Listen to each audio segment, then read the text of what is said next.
Selamat pagi anak-anak, tetap semangat belajar dari rumah ya. Simak terus video yang akan Ibu bagikan.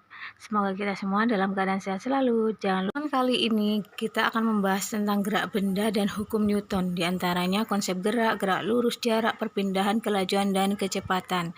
Ya, kita uraikan nanti satu persatu di video selanjutnya. Nah, kita ke konsep gerak. Coba kalian letakkan suatu benda, misalnya gelas di dekat kalian. Nah, bawalah sebuah buku lalu berjalan 3 langkah ke depan. Anggap aja gelas tadi sebagai titik acuan. Apakah ada perubahan posisi kamu sekarang terhadap gelas? Nah, apakah ada perubahan posisi kamu terhadap buku? Nah, dari situ kamu bisa menyimpulkan gerak itu apa? Pengertian gerak. Nah, sekarang kita ke jarak dan perpindahan. Apa sih perbedaan jarak dan perpindahan? Jarak merupakan panjang seluruh lintasan, sedangkan perpindahan panjang lintasan yang diukur dari posisi awal ke posisi akhir benda. Coba kalian perhatikan gambar di atas. Ya, nah berapakah jarak yang ditempuh Andi dari rumah ke sekolah lalu kembali ke rumah?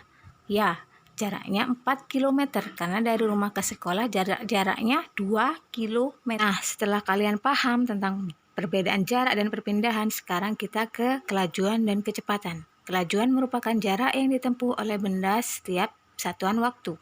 Nah, dapat dirumuskan. Nah, kecepatan yakni perpindahan ditempuh oleh benda tiap satuan waktu. Dan bisa dirumuskan kelajuan rumusnya jarak per waktu, sedangkan kecepatan perpindahan per waktu. Sekarang ayo dicoba. Jika ada gambar seperti berikut. Seekor kura-kura berjalan dari A ke D dalam waktu 10 sekon dengan arah sesuai anak panah. Tentukan yang pertama jarak, yang kedua perpindahan, yang ketiga kelajuan, dan yang keempat kecepatan. Kira-kira bisa enggak menjawabnya? Nah, untuk soal tadi dibuat tugas ya dan dikumpulkan. Nah, Ibu lanjut ke percepatan. Percepatan di sini dapat dirumuskan A sama dengan delta V per delta T. Yakni percepatan yaitu sebuah perubahan yang mengacu pada suatu kecepatan dalam melakukan perjalanan. Misalnya titik A menuju ke titik B, kota A menuju ke kota B misalnya. Nah, A di sini. Yang kedua yakni gaya. Gaya yakni tarikan atau dorongan. Misalnya kalian mendorong meja, itu artinya kalian sudah memberikan gaya. Ya, gaya di sini dibedakan menjadi gaya sentuh dan tidak sentuh. Nah, kalian harus bisa membedakan itu. Apa contoh gaya sentuh, apa contoh gaya tidak sentuh. Jangan sampai tidak tahu. Karena contoh dari keduanya Nah, selanjutnya yaitu hukum Newton. Hukum Newton di sini ada hukum Newton 1, hukum Newton 2, hukum Newton 3. Kalian pelajari itu ya.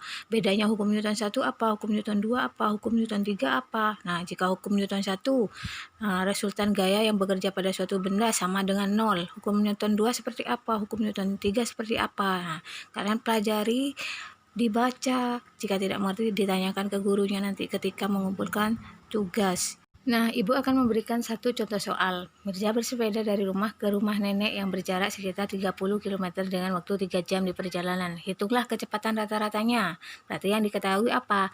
Jarak ya. Jarak dari rumah nenek yang berjarak 30 km dan waktu 3 jam. Nah, yang ditanya V, tinggal VS per T. Nah, gampang kan? Nah, kecepatan sepedanya berarti 10 km per jam. Mungkin ada yang ditanyakan, bisa langsung japri ke Ibu. Ya, untuk tugas yang tadi di video sebelumnya kalian kerjakan di